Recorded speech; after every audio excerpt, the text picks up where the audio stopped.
2015년 개봉했던 영화 연평해전 기억하시나요? 당시 박근혜 정부 청와대가 이 영화의 제작 지원은 물론 수익금 활용까지 관여한 사실이 내부 문건을 통해 드러났습니다. 또 이 영화를 대대적으로 홍보하면서도 정작 연평해전 전사자들의 예우를 높이는 것에 대해서는 부정적이었습니다. 이어서 최형원 기자입니다. 박근혜 정부 시절 대표적인 화이트리스트 영화로 꼽혔던 연평해전. 해군과 국정원 등 국가기관의 전폭적인 지원 속에 관객 600만 명을 동원하며 제작비 4배가 넘는 450억여 원의 매출을 기록했습니다. 그런데 당시 청와대가 영화 흥행으로 생긴 수익금 활용 방안 마련에 직접 개입한 사실이 내부 문건을 통해 드러났습니다. 국민성금 등 지원금을 기반으로 영화가 만들어졌는데 제작 투자 배급사가 과도한 상업적 이익을 얻을 경우 비난이 우려된다는 게 이유였습니다.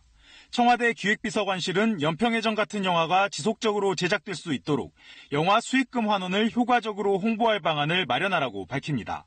이후 이 영화를 만든 김학순 감독은 수익금 일부를 출연해 연평재단을 설립했습니다. 청와대뿐만 아니라 어떤 공공기관도 이런 수익 부분에 대해서 개입할 수가 없죠. 이거는 있을 수 없는 일입니다. 반면에 당시 청와대는 연평해전 사망자들의 예우를 격상하는 데에는 소극적이었습니다.